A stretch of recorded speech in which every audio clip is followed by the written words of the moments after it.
So now we're going to get into the types of sleep and talking about some of the sleep experiences that we all have, but maybe you never knew why we had them.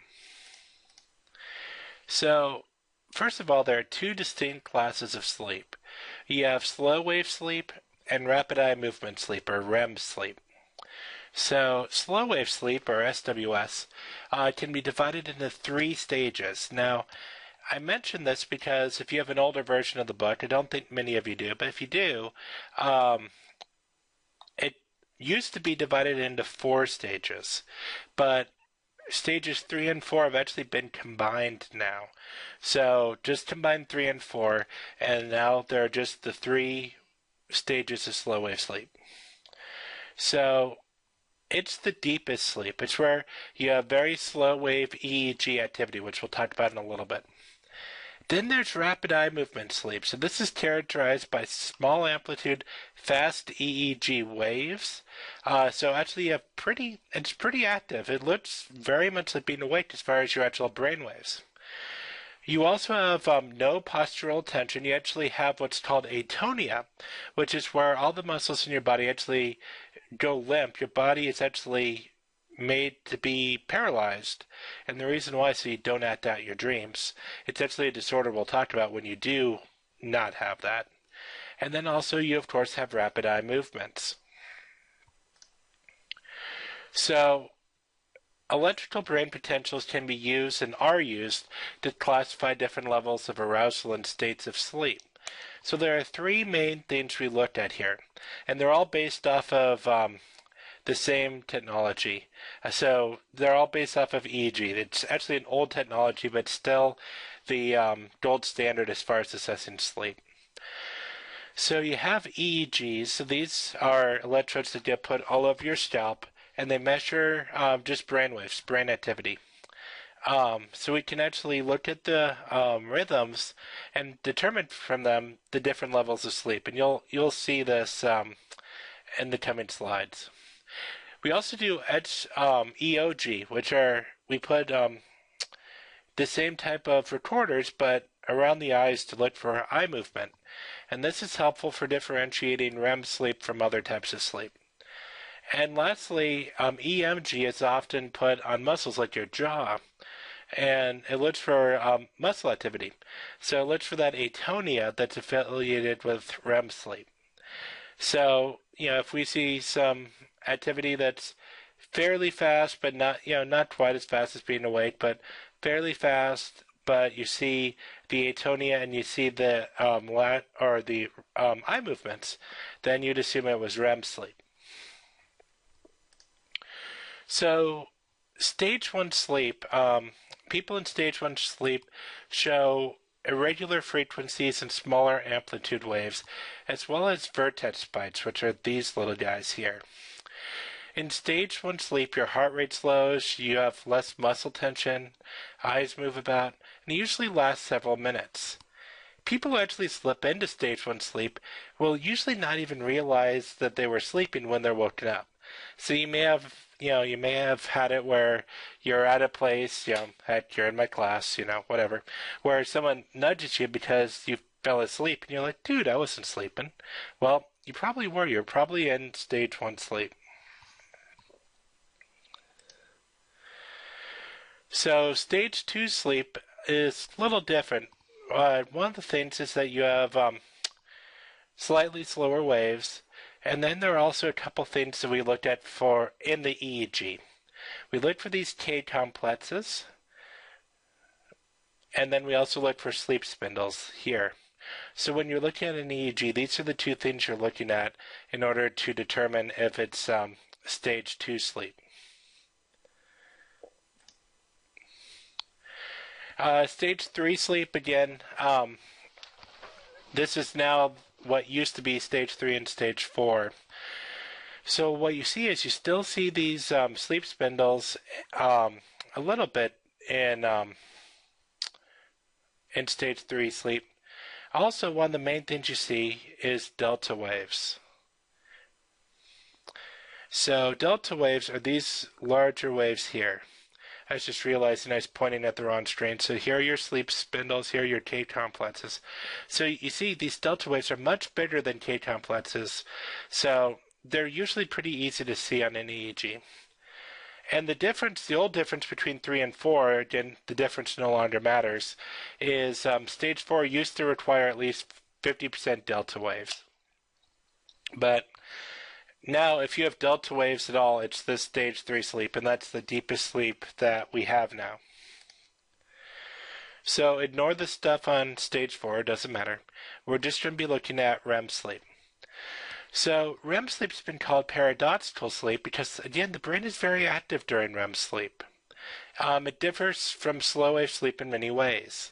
For those of you who have your books, go ahead and turn to page 422 if you have the 6th edition, and let me look up the 7th edition really fast.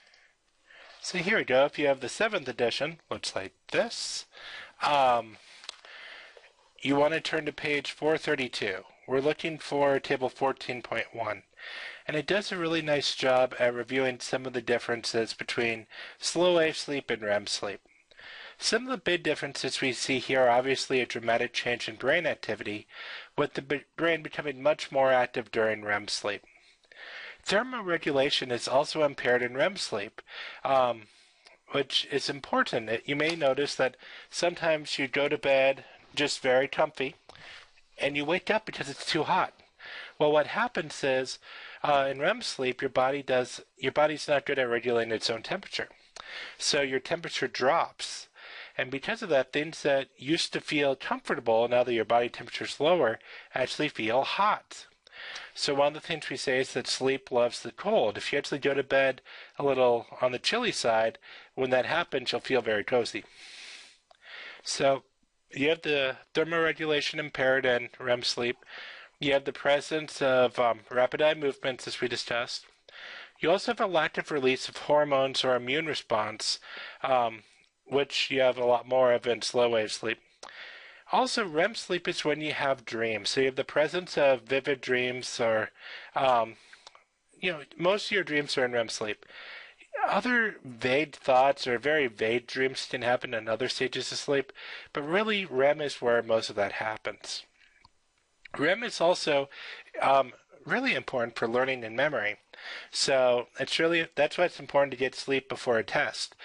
Part of it is because consolidation really needs REM sleep in order to happen properly.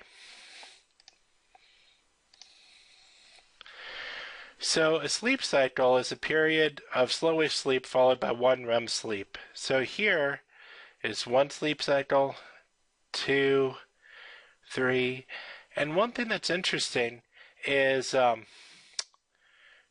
so first you work your way down the stages. Again, 4 doesn't exist. This is from the old version of the book.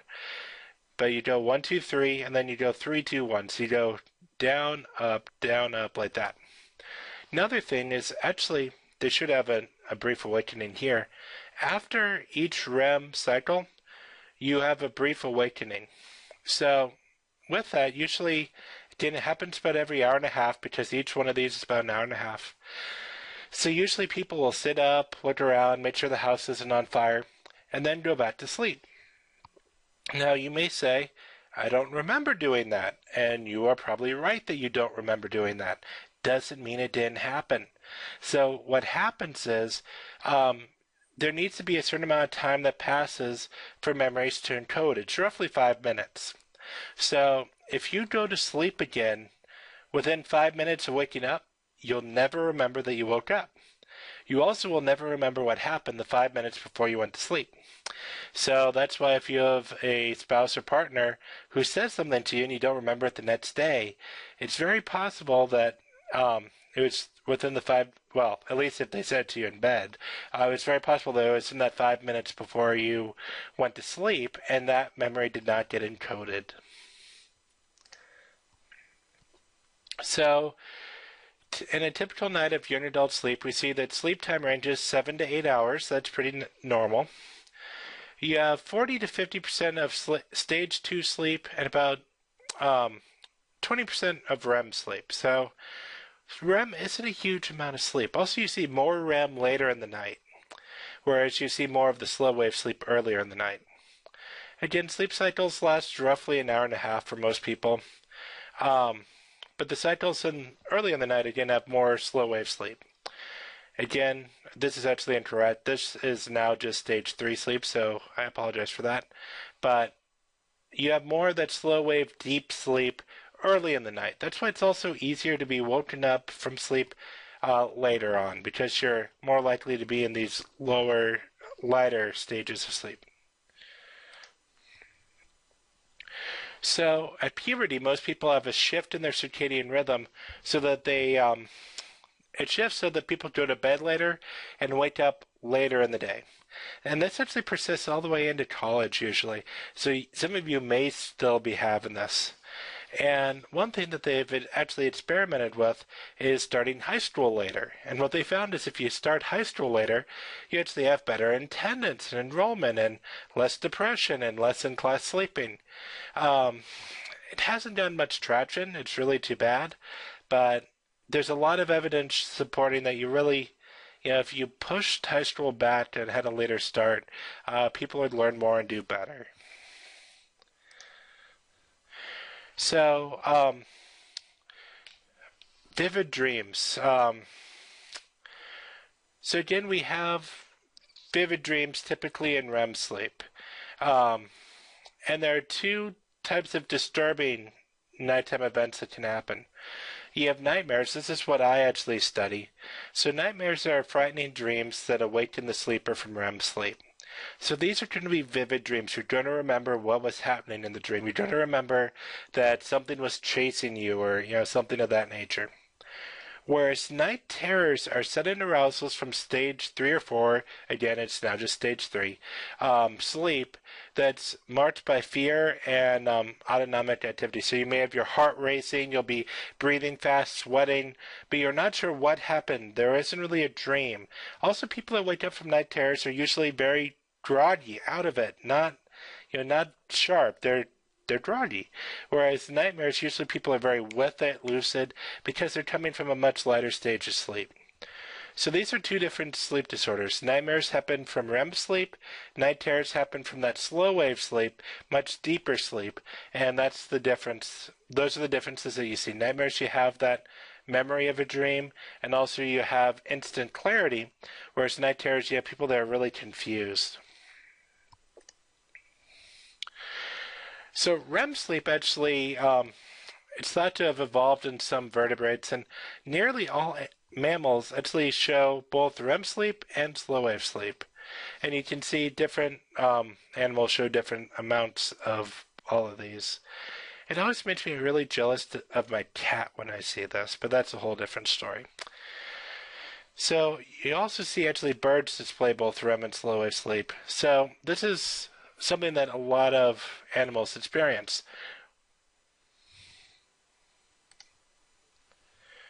So one animal that doesn't, though, is dolphins do not show REM sleep. And part of the reason for this is that perhaps relaxed muscles are incompatible with the need to come up to the surface and breathe. So it may not be good for dolphins. Also, in dolphins and birds, they can actually have one side of the brain or one hemisphere actually enter slow wave sleep at a time while the other remains awake. So they're able to keep doing things like swim while half the brain is sleeping, which is really cool. So as people age, total sleep time declines and the number of awakenings increases. The most dramatic decline in loss of sleep time, loss of time spent in that slow wave sleep, the stage 3 sleep, happens around age 60, where we spend only about half as much time as we spend at age 20. And by age 90, we almost have no stage 3 sleep at all. So this is why older adults really struggle with insomnia, which we'll talk about later on, because they get a lot less of the slow wave sleep, and the slow wave sleep is the deep sleep that's hard to wake up from. So a lot of, it's easy for older adults to wake up, plus you have pain you're dealing with. So a lot of things kind of work against older adults with that. So sleep deprivation, something no college student knows about, I'm sure. So sleep deprivation is a very important thing that we study because it's linked to increased irritability, difficulty concentrating, and also disorientation. One thing that's important is with sleep deprivation, it's not just total sleep deprivation that has an effect, but also partial sleep deprivation, which is not sleeping enough, also has significant consequences. So for individuals who have been sleep deprived for days, like the book says 8.5 days, you see these problems, the increases in irritability, difficulty concentrating, and trouble with orientation. However, people with partial sleep deprivation also had problems. So people who got 46 hours of sleep a night for 2 weeks showed the same cognitive deficits as those that had not slept in 3 days. So if you did 46 hours of sleep for 2 weeks, same deficits as those who haven't slept in 3 days. The only difference, and this is what's scary, the only difference is the people that were partially sleep deprived reported not feeling sleepy. So they were impaired and they didn't know it. So thus it's really a dangerous combination because they have this impairment and they don't even realize it. So they don't realize how impaired they actually are. Total sleep deprivation compromises the immune system and can ultimately lead to death. There's actually a disease called fatal familial insomnia. It's very rare, and it's a genetic disorder where people in midlife stop sleeping and they eventually die 7 to 24 months after the onset of the insomnia. It's really not a pleasant thing to go through. So sleep seems to be important. If you don't sleep, you die, literally. So sleep's important. So sleep recovery is the process of sleeping more than you would normally after a period of deprivation. So it's catching up. Most of us do this on the weekend. So one thing that happens a lot, actually, one of my areas is I do nightmare treatment. So I see people with nightmares. And one thing that's very common with nightmare sufferers is they will avoid sleep. And it's not a good thing because you have what's called the REM rebound effect.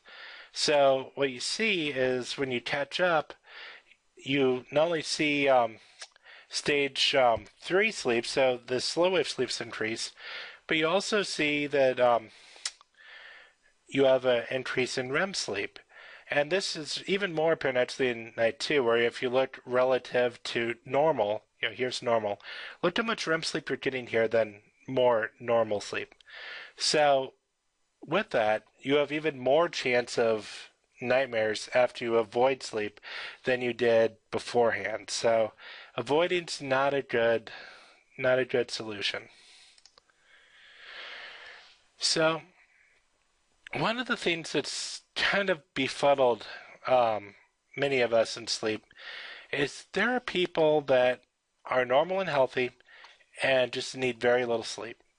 They're called short sleepers. So these people will be able to function and feel perfectly fine with just a brief nap or sleeping 2 to 3 hours a night. Again, this is very rare. Chances are, if you think you're one of these people, you're probably not. But there are people out there, and you hear about them in history, that just need very little sleep. And we're not fully sure why that is. So we know that sleep is important for many things. For instance, sleep is when the immune system is active and also when growth hormones are released. Sleep also impacts the way we perceive the world. For instance, we actually know that we're more sensitive to pain if we've not slept. But how important is it for memory? We know that putting on headphones and listening to information while sleeping does not aid in learning, but if you learn it you still have to learn it while you're awake. But if you learn the material, if you study and learn the material, REM does seem to be important for encoding the information, though not absolutely essential. You can still encode it without, but it seems to be important. So they had 2 groups of college students. Both groups studied an equal amount, but in between studying, one group got to sleep and the other one stayed awake. The group that got to sleep did significantly better on the tests than the group that didn't, despite studying the same amount of time. So sometimes it's the best way to get the best grade is just to sleep a little bit. REM sleep may also be responsible for restoring old memories. One thought here is that there's actually a hypothesis where you may have had a dream where it's a mix of things that happened, recently with things that happened 20 years ago. Very odd. What happens is, the thought is that in processing these memories and storing these memories, your brain is both activating the recent, but also going back and reactivating things that are old to keep them fresh. So with that, you have this activation that's happening in both these areas, and the brain tries to tie it all together and make some sense of it, try to make a story out of it. So that's why you can have these weird dreams where, someone you knew 20 years ago is interacting with you with something that happened yesterday. So we know REM's important, but also REM is not essential. Some medications, including many SSRI antidepressants, greatly reduce or eliminate REM sleep, and there don't seem to be significant differences in memory. So it's important, but it's not the be-all, end-all.